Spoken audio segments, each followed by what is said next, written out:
Geek Therapy Radio.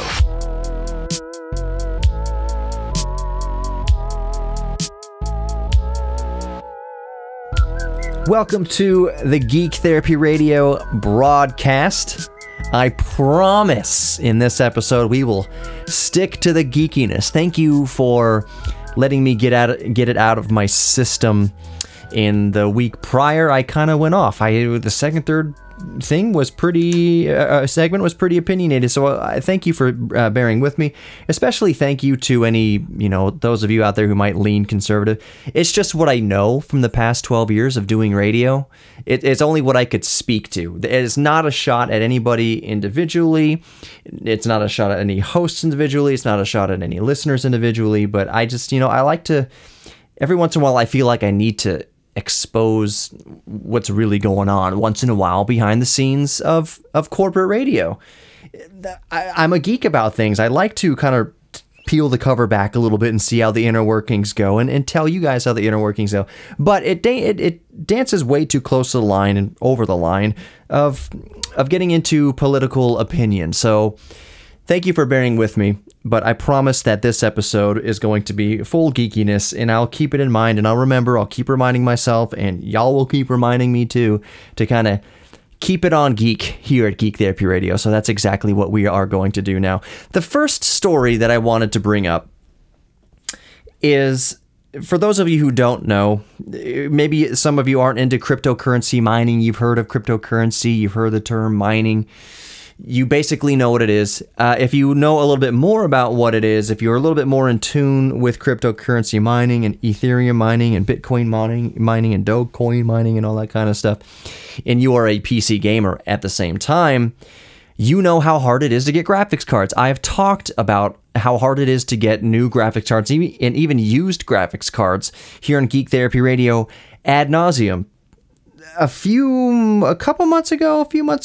weeks ago, wherever it was, Nvidia announced that they were going to release the RTX 3060. It's a 12 gigabyte GPU. It's very highly anticipated. It's supposed to be kind of this mid-tier, not necessarily mid-tier, entry-level to high-end gaming, I would call it, because there are graphics cards like the 1660 Ti and other graphics cards that are really more budget oriented, and I use air quotes with budget because there's no such thing as a budget GPU right now in the year 2021. But the 3060, it's kind of the lower end of the 3000 series of graphics cards from Nvidia. So you have the 3060, 3070, 3080, and the 3090. And the 3060 was going to be this sweet spot, the RTX 3060, kind of this awesome sweet spot of graphical horsepower to run games and do it at a reasonable price. I don't even know what the MSRP. Let me look up what the MSRP was supposed to be for the RTX 3060. I want to say it was around $300 or $400 or so MSRP, but there's no way that that's actually happening. Oh yeah, that's right. I remember commenting on this back when they announced it, and the whole PC gaming community rolled their eyes. Nvidia said the RTX 3060 is going to be available for $329, and the entire PC community laughed their butts off. There's no freaking way you will be able to pick up an RTX 3060 for $330. One of the main reasons is cryptocurrency miners and what's the term I'm looking for? Scalpers, high demand and low production. There's just no way. There's absolutely no way you're going to walk into a Best Buy or a Micro Center or wherever, or cruise around Amazon or cruise around eBay and find an RTX 3060 for $329. It probably will never happen. It's probably going to be a few years before you can find an RTX 3060 for $330. It's going to be, my estimate, it's going to be at least one or two, possibly 2 generations old, if not 3 generations old. No, 3 generations is too far. I'm guessing if we're going by the numbers roadmap here, let's say the RTX 4000 series, comes out. I'm not saying the next one's going to be the 4000 series, but let's say the next generations of Nvidia GPU comes out as the 4000 series. I'm predicting by that nomenclature that by the time we get to the 5000 series, that's when the 3000 series cards will start to go for their original MSRP, their original 2020 MSRPs. It basically all revolves around when we get through this pandemic, when supply issues are sorted out, and when the cryptocurrency mining bubble bursts again, and when we get a flood of these cards back on the market. I don't think we are going to see an RTX 3060 for $329 for at least 2 years. It's going to be used by at least 1 or 2 generations before you can get one for an actual $329. That said, if the cryptocurrency mining bubble bursts again, and we get through the pandemic and supply issues and chip shortages are over with, maybe in a couple years you'll get an RTX 3060 for less than $329. After the last bubble burst in 2018, there was this kind of magical period where graphics cards were super cheap. You could get awesome graphics cards for like $150 that have been used to mine currency. We'll talk about that in a second, whether or not you should buy a card that was used to mine currency if you're going to get lower performance or what that means. But the last time the bubble burst was a great time to build a PC. PC prices like 2019, around that era, was awesome for building a PC because we had a flood of used graphics cards for cheap that were just as good as original. PC parts were cheap, RAM was cheap, storage was cheap. Solid state is cheaper now than it was in 2019, more or less. But it was a great time to build a PC. So bringing it back to the RTX 3060. When Nvidia announced it, they announced also that it would have a quote-unquote unhackable hash limiter. That doesn't mean drugs. That means for cryptocurrency mining and hashing cryptocurrency blockchains, that the 3060 was going to be safeguarded from Bitcoin miners scooping them all up because Nvidia was going to make the 3060 unhackable for full productivity Bitcoin mining or Ethereum mining, cryptocurrency mining, that it would be severely limited to that capacity. Well, guess what? Hackers almost instantaneously figured out a way around it. I'll tell you what the way around it was. Maybe I should or shouldn't, but I'll just tell you anyways, because it's not like you're going to find a 3060. They found a way around it, as we knew they would, but something more egregious happened. Something more mind-exploding happened, and unforgivable happened then and now from Nvidia itself, and we'll talk about that in the next segment coming up. Don't go anywhere. More Geek Therapy Radio coming up. Follow Geek Therapy Radio on Facebook, Instagram, YouTube, all that good stuff. Just look for the red, white, and black color scheme, and that's me. We'll be right back. Welcome back to Geek Therapy Radio. You've got your mental curator, Johnny Hemberger, just reminding you can grab the podcast in your favorite podcast app. Of course, we around here prefer the iHeartRadio app. But if you listen on Apple Podcasts, if you listen on Spotify or Spreaker or Google Podcasts or Pocket Casts on Android, whatever you listen to podcasts with, you can find the Geek Therapy Radio podcast there. Just search for Geek Therapy Radio podcast and be sure to look for the red, white, and black color scheme. Kind of interesting that just popped into my mind, and we'll talk about the RTX 3060 and Nvidia here in a second. But as I'm mentioning it, I was reading this. Oh, where was I reading it? It was kind of this insider information on how to make a successful podcast.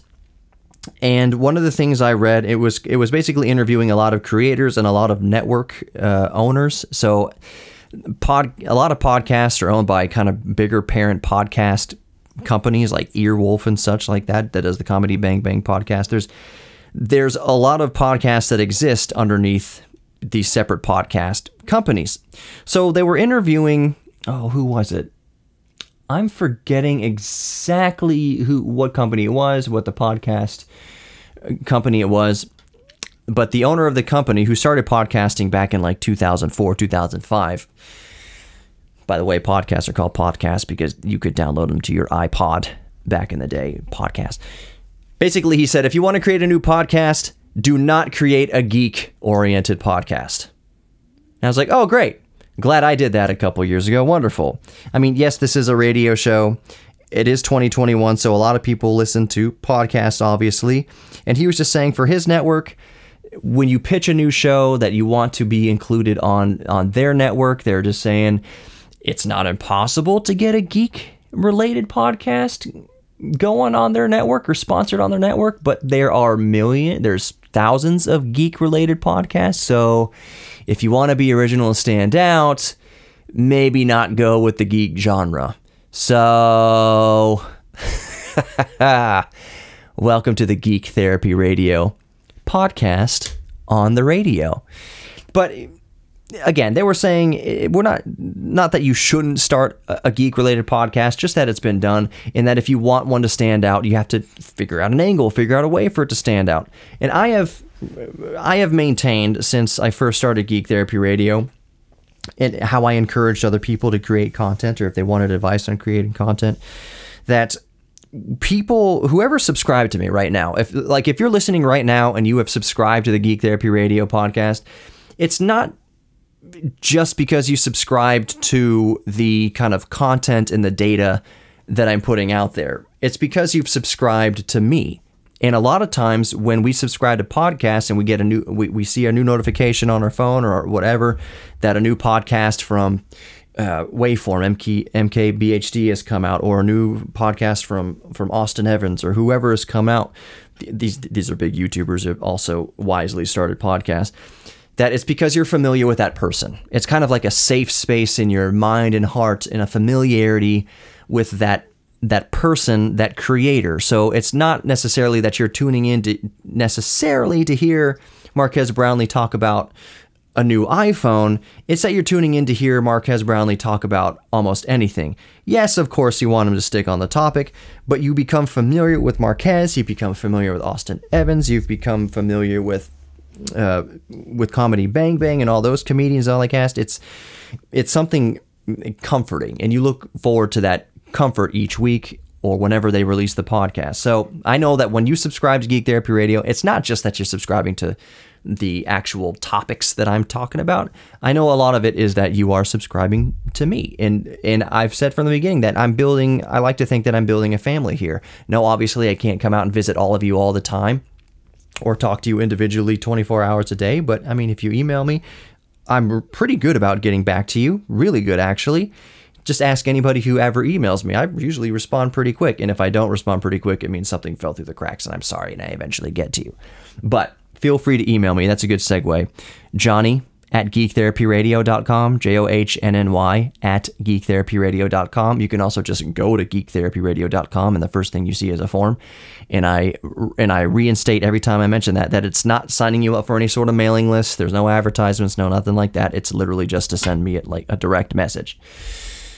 So that's that. When you subscribe to a podcast, if you subscribe to Geek Therapy Radio, there's something other than the topics as to why you subscribed to this podcast. It has something to do with me. Maybe you like the way I deliver things. Maybe you hate the way I deliver things. Maybe you like me. Maybe you don't like me. you for some reason, you want to listen to me to like me, or you want to listen to me to hate me. Whatever. You subscribe for different reasons other than me talking about graphics cards. So segueing back to graphics cards. The RTX 3060 was hacked for cryptocurrency mining almost instantaneously. We all knew that that would happen. Everybody in the PC community, PC gaming community, in the PC mining or cryptocurrency mining community knew that despite Nvidia saying that their 3060 would be unhackable for full output cryptocurrency mining, that the cryptocurrency mining community would figure out a way around that almost instantly. And the way they figured out a way around that, I'll just tell you, because it's not like you're going to go out and find a 3060 anytime soon just sitting on a shelf. The way they figured out a way around that is as simple as a PCIe riser and an HDMI plug. So they plug the HDMI port with a dummy HDMI plug, and then they use a PCIe riser to bypass the hash rate limiter that exists only when it's connected directly to the PCIe slot. So those two things bypassed the hash rate limiter. Oh, that's so that's egregious. That's not the really egregious thing. That's egregious in how simply it was bypassed. That shows you that Nvidia really didn't care. They didn't put any effort into it. That they were talking out of one side of their mouths when they were talking about, yeah, we're going to make this, really hard to cryptocurrency mine on. So that way gamers can actually get their hands on these cards. Gamers and content creators can actually get their hands on a 3060 to do real work or do real gaming. It's not just going to be Bitcoin miners or cryptocurrency miners out there scooping them all up so gamers and content creators don't have anything to be left with. That wasn't the case. Nvidia was full of crap. They were full of crap, and they knew they were full of crap. It was lip service. And why was it lip service? Like, why did they, when they knew that it would be hacked, it's not really even a hack. They knew that it would be bypassed quickly. Nvidia freaking knew this. So why would they even mention the fact, mention that there was a hash limiter in place? To save face in front of gamers and content creators? What's the point? It's so hollow. You know, there's this kind of term out there that's called undersell, overdeliver. Basically, what Nvidia should have done is not mention the hash rate limiter at all. Maybe what they should have done, if Nvidia was actually confident that this 3060 could not be used for cryptocurrency mining, they should have actually included some sort of even more unbypassable prevention for hash rates and for Bitcoin mining, for cryptocurrency mining. Made it virtually impossible, or actually made it really, really hard to implement a bypass. But Nvidia didn't do that. So why did they even mention it? That's a rhetorical question. There's no real answer to that. I just don't understand the marketing. Oh, we need to save face. But sir, they're going to figure it out in less than 24. Doesn't matter. They throw the guy out the window. What's that meme where the guy mentions something reasonable and then the company just tosses him out the skyscraper window? That's basically what Nvidia did. The actual egregious part about this, though, what made it apparent that Nvidia didn't care, that it was all just hot air, it all just didn't matter, it was all just lip service, is that one of their beta drivers completely unlocked Bitcoin mining, or completely unlocked cryptocurrency mining, completely lifted that hash rate limiter. Nvidia's own driver, quote unquote, accidentally lifted that hash rate limiter. Nvidia has since taken the driver down, but come on. One day you're saying it's impossible, we're severely limiting cryptocurrency mining on this thing, and then the next day you release a driver that fully unlocks it, and then whoopsie daisy, we take it back down again. Bull crap, Nvidia. Bull crap. That's like, it's unforgivable, but it's like, what option do we have as gamers? Yes, you can say go over to Team Red, but I'll talk about why that's going to AMD is not always the answer for everybody. More Geek Therapy Radio coming up. Don't go anywhere. Welcome back to Geek Therapy Radio. You've got your mental curator, Johnny Hemberger. Go to geektherapyradio.com for more information about Geek Therapy Radio and to contact me directly. Again, that form, the first thing you see on the homepage of Geek Therapy Radio, is not any sort of mailing list to sign up. It's literally just to tell me what your geek thing is or make comments about the show or whatever. Here's something that just popped into my mind before we get on to Nvidia and AMD graphics cards and Bitcoin mining and content creation and gaming here in a second. Here's something that just popped into my mind. I always forget to mention this. If you listen to the Geek Therapy Radio podcast on Apple Podcasts, and I know you do because I can see the metrics, and a huge portion of you listen to the Geek Therapy Radio podcast on Apple Podcast. If you do so, would y'all mind tossing a rating up there? I haven't even checked it in a while. I just know that every time I do check it, I'm just like, man, for as many people listen to this podcast on Apple Podcast, not too many people throw a star rating or write a review for it. That's a lot to ask. I mean, it's one thing to ask for a star rating. It's another thing to ask to write a review. So I'm not asking necessarily to write a review, and I'm also not asking necessarily for you to give it 5 stars. Most people, kind of last time I checked a few months ago, most people did give it 5 stars, and there's not a ton of ratings. But most people did give it 5 stars.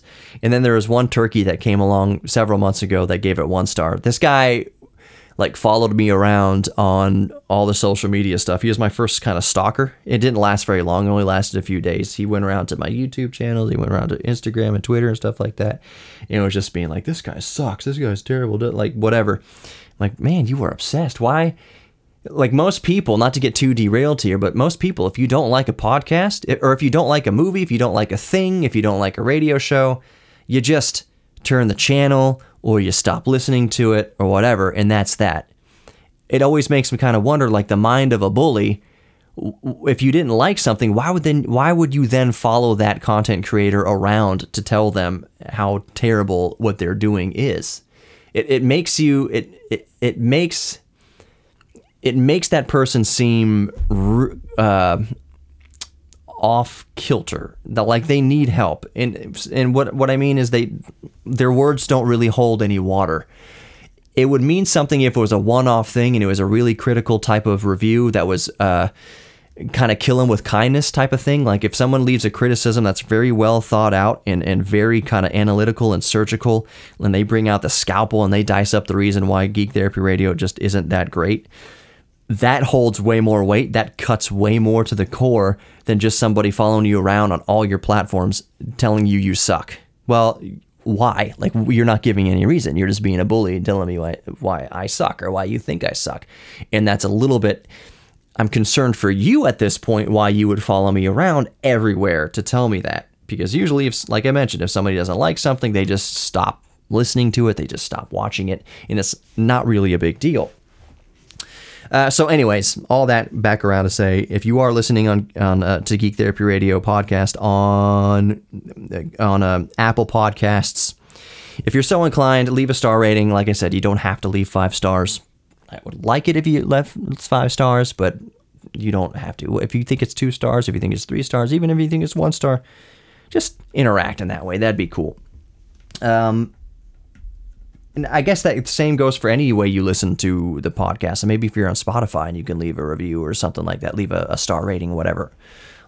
Leave any rating, that'd be cool. So just a reminder, because I don't plug it hardly at all, I always forget, is to leave a review or leave a rating on whatever you're listening to the Geek Therapy Radio podcast on. Okay, so at the end of the last segment, I mentioned that while what Nvidia is doing in terms of mitigating cryptocurrency mining, that basically screws over content creators and gamers, that while it is egregious, and I'm not completely 100% blaming Nvidia for this. It's not like Nvidia knew, when Nvidia started back in however many decades ago in their current form. It's not like they knew Bitcoin mining was coming. They couldn't. They're playing devil's advocate. They are navigating this cryptocurrency and pandemic world and supply shortage world just like any other company. It just leaves a lot to be desired of the company when they say, yeah, our 3060 is unhackable, wink, wink. And then they release a beta driver that completely bypasses those cryptocurrency mining restrictions. Whoopsie daisy. Oops. A beta driver. What beta driver was it? Maybe I shouldn't repeat what the driver was. But at the same time, like I said, it's not like you're going to go out and find a 3060. And just because Nvidia took down the driver doesn't mean that you couldn't find the driver out there. If you were so inclined for Bitcoin or cryptocurrency mining, it's not like you couldn't find it out there. It was the GeForce 470.05 beta driver, the 470.05 beta driver that allowed, I'm quoting this here from techradar.com. I'll read this last little couple sentences of a paragraph. Quote, NVIDIA's GeForce 470.05 beta driver allowed the user to mine Ethereum at the maximum hash rate without needing to modify the driver at all or mess with the BIOS. The driver was quickly removed, but its very existence was enough proof that the limiter could be removed with software. End quote. Why would NVIDIA do that? We went over that in the last segment. If you don't remember if you didn't hear what I mentioned in the last segment about why I thought rhetorically why NVIDIA would do that, you can listen to grab the Geek Therapy Radio podcast. Again, look for the red, white, and black color scheme and you're good to go. So while that is egregious that NVIDIA did that, I mentioned at the last segment that for a lot of us, while NVIDIA is being shady and while that's terrible, it's like some of us don't have the choice to go to Team Red. So you might answer the question of NVIDIA being real shady and real talking out the side of their mouths about cryptocurrency mining and the RTX 3060 specifically, and you think you want to punish NVIDIA by going to buy a graphics card from Team Red, AMD. That is certainly an option. That is almost certainly an option.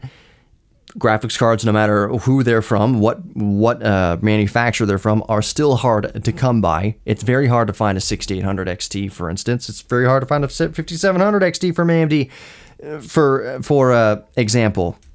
It's hard to find GPUs, period. So, but let's say you could find an AMD GPU. What type of person wouldn't be able to do that, or wouldn't that be the most efficient for? So for me, I can speak directly that my job is video editing for the museum. Well, technically it's YouTube channel manager for the Houston Museum of Natural Science, but I do my fair share of video editing for them. And the program I use is DaVinci Resolve. I've mentioned DaVinci Resolve several times in the show. It's my preferred video editor. It was quite the freaking learning curve coming from Sony Vegas to DaVinci freaking Resolve, but I'm glad I'm getting over that learning curve. But DaVinci Resolve is very much so optimized for CUDA drivers, as opposed to OpenGL driver. I believe that's the case. OpenGL drivers, which AMD is more suitable for.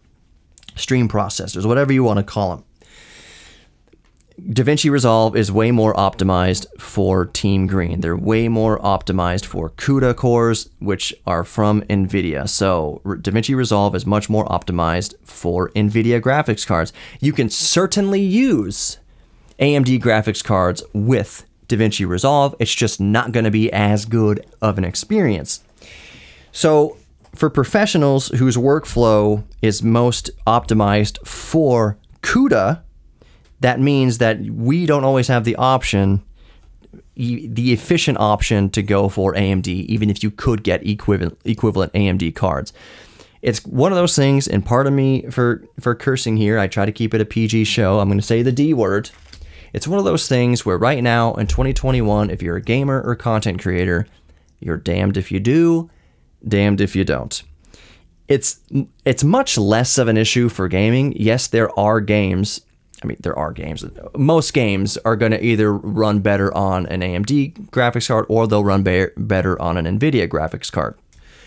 It boils down to individual games. If you're a gamer, I wouldn't suggest that you worry too much about what GPU you can get. So, for instance, if you walk into Micro Center and they don't have any RTX 3000 series graphics cards, but your winner chicken dinner, they do have a really good AMD graphics card there and is close to MSRP. If you're a gamer, if all you're doing is game, get the card if you can. Go Team Red this time if you can, if all you want to do is game on it. I mentioned a few episodes ago that I tried several times to get an RTX 3090 for work. I eventually was able to get an RTX 3090 fairly close to MSRP from EVGA, at least. It was about $1,800. That one of the first or second times that I went there trying to get an RTX card, because it worked best with DaVinci Resolve, I got to the through the line, and they said we don't have RTX 3090 or 3080 or 3070 for that matter, obviously. But we do have, it was an AMD, what was it? I want to say it was like a 6900 XT. It was a flagship AMD card. It's like, nah, that's okay. And people in the line were just like, dude, what? I was like, I don't need it. I mean, I'm not hurting. I'm not in a rush, really. I haven't started the job yet at this point. But I need an Nvidia card for my workflow. But the gamers are like, dude, you should have taken the freaking AMD when you had the chance. It's like, well, why don't you guys do it? Anyways, more Geek Therapy Radio coming up. Don't go anywhere.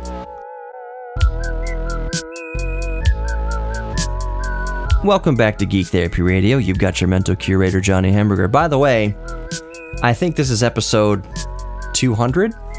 At least that's what it's going to be titled. And I'm hesitant there because I've missed a week or two over the past couple years. I strive to have new content every week. For a while there, I uploaded 5 podcasts a week. So it was 4 podcasts, and then I would upload the broadcast as a podcast. But it was 5 pieces of digital content, 5 podcasts effectively per week. Then baby happened, and that went out the window. Then I went down to like, oh, maybe I can get two out per week. right now, seriously, I know a lot of you out there, support me and you understand. And I've had a few of you on the show, and I've talked to a few of you, your fathers, your mothers. You understand having kids. It's not the You Show. It's not the Johnny Hamburger Show anymore. It is the Riker Show, and he calls the shots. And it's just not so easy to do 5 days a week of content anymore. It's hard to do 2 days a week of content anymore. I'm frankly flabbergasted that I make 1 show per week anymore. I am at the computer all the time. I'm editing things, I'm recording things, I'm out recording things. I'm bouncing my baby boy with my foot to the left, trading off he and mommy. I've mentioned on my Facebook, just my private Facebook, that I do not understand how single parents do it. I cannot even fathom or contemplate how a single mother or a single father can raise even 1 child by themselves, especially a newborn. It's unfathomable. It's unfathomable. It's also unfathomable. Here's a little, just getting personal here. When I see parents with 2 kids of a similar age, and I'm just like, how? I cannot even begin to contemplate having 2 kids in diapers at the same time. It doesn't even register on my radar. How is that even possible? God bless y'all, single parents, and God bless y'all who have 2 kids in diapers at the same time. That's unimaginable. Unimaginable to be dealing with a screaming infant and then a screaming toddler. That's with 2 parents, let alone 1 parent. It boggles my mind. Let's get back to geek stuff. I wanted to talk about Godzilla and Kong, but I haven't watched it, so I'll touch on it just for a second here, because I haven't watched it yet. I can't obviously give a review. I can't give my geek score or stick up the butt score until I've seen it. But I can refresh you on what the geek score and stick up your butt critic score is. The stick up your butt score is how I review movies critically. I'm putting it on like, how's the acting, how's the writing, how's the cinematography, how's the sound, how's the visuals, how I'm basically going through with a scalpel and a microscope, dissecting a movie and giving it a critical stick up your butt critic score. So for instance, for those of you who don't remember, the last Jurassic Park movie, it was like a geek score of like a B+ or an A-, and then a stick up your butt score of like a D- or F+. It wasn't, the acting's not great. It's not any sort of, it's not going to be a movie that stands the test of time or that you're going to remember in the likes of Casablanca and Sound of Music or anything like that. It's not going to be anything like that. But the geek score was really good, B+ or A-, I forget what it was. So when talking about the last Jurassic Park, I just want to go to Jurassic Park movies to see dinosaurs running amok. So that's why they get really good geek scores. And Star Wars and stuff also gets typically really good geek scores as far as just going to the movie to have fun. And I've equated it to the stick up the butt score being like a beer snob showing up to a beer pong table and taking a sip of the Natty Light inside the Solo cup and be like, this doesn't have the right notes of oakiness and da-da-da. It's not a really good score. This beer really isn't that good. You're missing the whole point. We're playing beer pong here, bud. We're not reviewing how good the beer in the Solo cup is. You're missing the whole point here. It's just to have fun. And that's what I think of movies like Jurassic Park and what I'm going into Kong versus Godzilla, Godzilla versus Kong in that kind of mindset. It's a beer pong mindset. I'm not going into it to critically dissect the movie for how good the acting is and how good the movie is critically. I just want to see 2 monsters beat the piss out of each other and things explode. So I would imagine that my geek score, when I do eventually see the movie, is going to be pretty good. I don't want to give what it is because I haven't seen it yet, but I can already just assume that my stick up the butt score is going to be bad or not very good, or at least nowhere near as good as the geek score.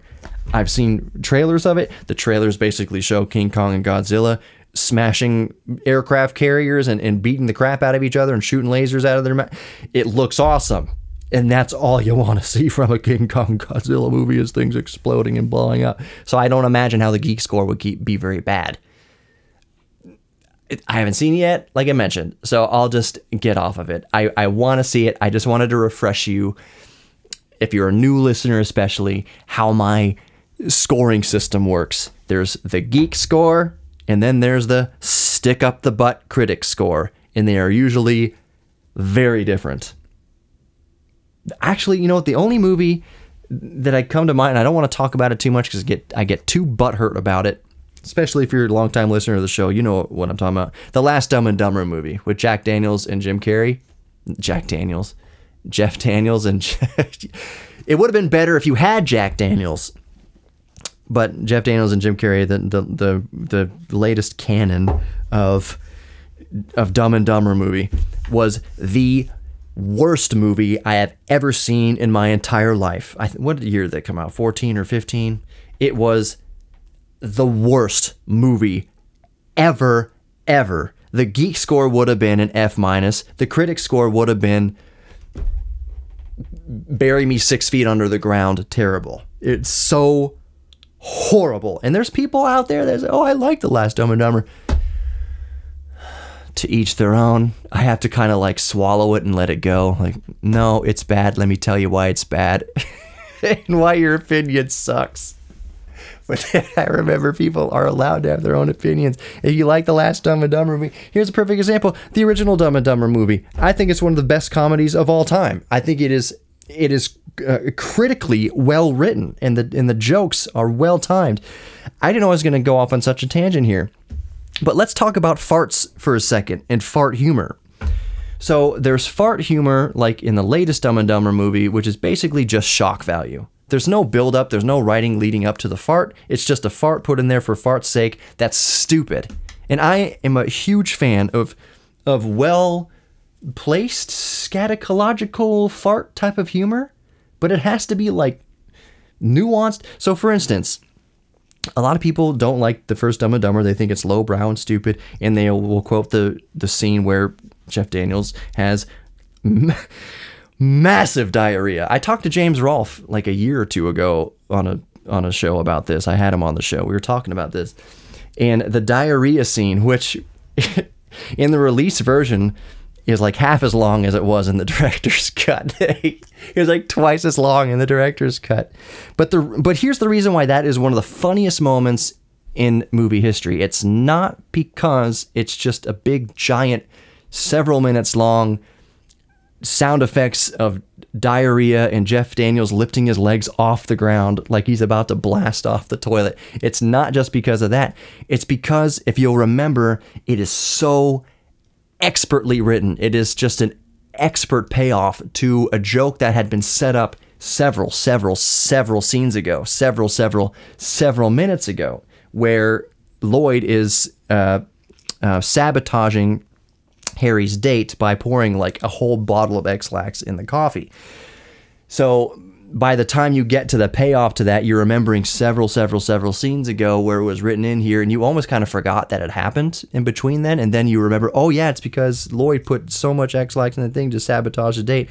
And then the commentary that Harry's giving while it's going on, Merry Christmas is like, hey, are you gonna be ready? Oh, I'm just brushing my teeth. Clank. He's like ripping up the toilet. It was a funny joke. It was a well-written fart joke. I got new studio monitors. Atom Audio TV7s or T7Vs. Maybe I'll talk about that in the next show. Thank you so much for listening. You are worthy of love. You're worthy of giving love. You're worthy of receiving love. And you're worthy of your own self-respect. Never forget that. Thank you for listening to Geek Therapy Radio. Take care. If you'd like to sponsor Geek Therapy Radio, just go to geektherapyradio.com and let's talk.